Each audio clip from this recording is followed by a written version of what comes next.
చార్టును పెట్టుకున్నట్లయితే మనం ముందుకు వెళ్తున్నామా లేక వెనుకకు వెళ్తున్నామా అన్నది తెలుస్తుంది. దేహాభిమానం వెనుకకు తీసుకువెళ్తుంది, దేహీ అభిమాని స్థితి ముందుకు తీసుకువెళ్తుంది.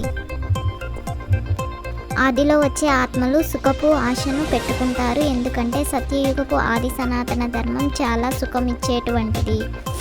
ఆలస్యంగా వచ్చే ఆత్మకు సుఖాన్ని అడగడం రానే రాదు, వారు శాంతి శాంతి అని అడుగుతారు. అనంతమైన తండ్రి నుండి సుఖము మరియు శాంతి యొక్క వారసత్వం ప్రతి ఆత్మకు ప్రాప్తిస్తుంది. ఎల్లప్పుడూ స్వయాన్ని పిల్లలుగా భావించండి. వారు తండ్రి, టీచరు, గురువు కూడా అని మీకెవరికీ తెలియదు. పిల్లలైన మీలో కూడా మర్చిపోయేవారు చాలామంది ఉన్నారు. ఇది గుర్తున్నా కూడా అహో సౌభాగ్యము. బాబాను మర్చిపోతారు, మళ్ళీ లౌకిక దేహ సంబంధాలు గుర్తుకొస్తాయి. వాస్తవానికి మీ బుద్ధి నుండి మిగిలినవన్నీ తొలగిపోవాలి, ఒక్క తండ్రి గుర్తుండాలి.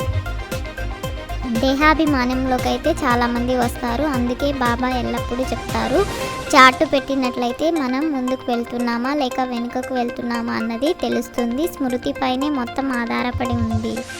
తండ్రి నుండి వారసత్వాన్ని తీసుకోవడం అయితే సహజమే కదా. పిల్లలు కష్టం అని ఎందుకు భావిస్తున్నారు? ఎందుకంటే తండ్రిని స్మృతి చేయలేరు. మీతో మీరు ప్రతిజ్ఞ చేసుకోవాలి, తండ్రిని స్మృతి చేయాలి, దానితో అన్ని వికర్మలు వినాశనం అయిపోవాలి. దీని అర్థం వ్యాపారం చేసుకోకూడదని కాదు. వ్యాపారం చేయకపోతే ధనం ఎక్కడి నుండి వస్తుంది? అడుక్కునేదైతే లేదు. మీ వద్దకు ప్రదర్శనలోకి ఏ ధర్మం వారు వచ్చినా సరే వారికి చెప్పండి, అనంతమైన తండ్రి నుండి అనంతమైన సుఖశాంతుల వారసత్వం లభిస్తుంది. అనంతమైన తండ్రి శాంతిదాత, వారిని శాంతిదేవ అని అంటారు.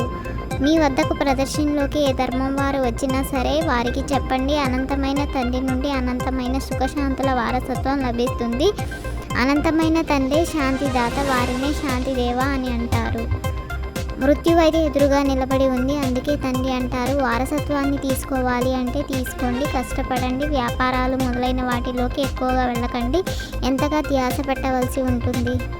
పిల్లలైన మీరు తండ్రిని స్మృతి చేయాలి, తద్వారా మీ వికర్మలు వినాశనమైపోవాలి మరియు తండ్రి నుండి వారసత్వాన్ని తీసుకోవాలి, ఎంతో ప్రేమగా స్మృతి చేయాలి.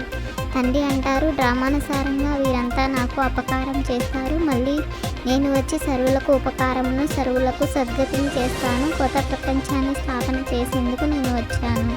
ఇప్పుడు మీరు ఇంకెవరిని స్మృతి చేయకూడదు. ఆత్మ కేవలం తన తండ్రిని స్మృతి చేస్తూ ఉండాలి, శ్రమ చేయాలి. ఏ విధంగా భక్తులు కూడా శ్రమిస్తారు కదా, ఎంతో శ్రద్ధతో భక్తి చేస్తారు. అదైతే భక్తి, మీదైతే జ్ఞానం యొక్క శ్రమ. స్వయం చేసినప్పుడే ఇతరులను కూడా మార్గాన్ని తెలియజేస్తారు. తండ్రి వంటి మధురమైన వారు ఇంకెవరు ఉండజాలరు. కల్పం తర్వాత మీకు మధురమైన బాబా లభిస్తారు. అయినా కూడా ఇటువంటి మధురమైన తండ్రిని ఎందుకు మర్చిపోతారో తెలియదు. శరీర నిర్వహణార్థం కర్మలు తప్పకుండా చేయండి, కానీ ఎక్కువగా జంజాటాల్లో చిక్కుకోవద్దు. తండ్రిని మరిపింపజేసే విధంగా వ్యాపార వ్యవహారాలు మొదలైన వాటి గురించి ఆలోచించకూడదు. అనేక మనుష్య మతాలను వదిలి ఒక తండ్రి మతంపై నడవాలి. ఒక తండ్రి యొక్క మహిమని గానం చేయాలి. ఒక తండ్రినే ప్రేమించాలి. మిగిలిన వారందరి నుండి మోహాన్ని తొలగించాలి. అనంతమైన వైరాగ్య వృత్తి ద్వారా పాత సంస్కారాల దాడి నుండి సురక్షితంగా ఉండే మాస్టర్ నాలెడ్జ్ఫుల్ భవ. పాత సంస్కారాల కారణంగా సేవలో మరియు సంబంధ సంపర్కాల్లో విఘ్నాలు కలుగుతాయి. సంస్కారాలే భిన్న భిన్న రూపాలతో తమ వైపుకు ఆకర్షితం చేస్తాయి. సంస్కారాల యొక్క దాగి ఉన్న అంశం ఉన్నా కానీ సమయం అనుసారంగా వంశం యొక్క రూపాన్ని ధరిస్తాయి, పరవశం చేస్తాయి. కావున నాలెడ్జ్ఫుల్గా అయ్యి అనంతమైన వైరాగ్య వృత్తి ద్వారా పాత సంస్కారాలు, సంబంధాలు, పదార్థాల దాటి నుండి ముక్తులుగా అవ్వండి. అప్పుడు సురక్షితంగా ఉంటారు. మాయ విషయంలో నిర్భయులుగా అవ్వండి మరియు పరస్పర సంబంధాలలో నిర్మాణ చిత్తులుగా అవ్వండి. ఓం శాంతి. 21 పాయింట్లను 21 జన్మల కోసం ధారణ చేసి, లైక్ చేసి, షేర్ చేసి, తప్పకుండా సబ్స్క్రైబ్ చేయండి.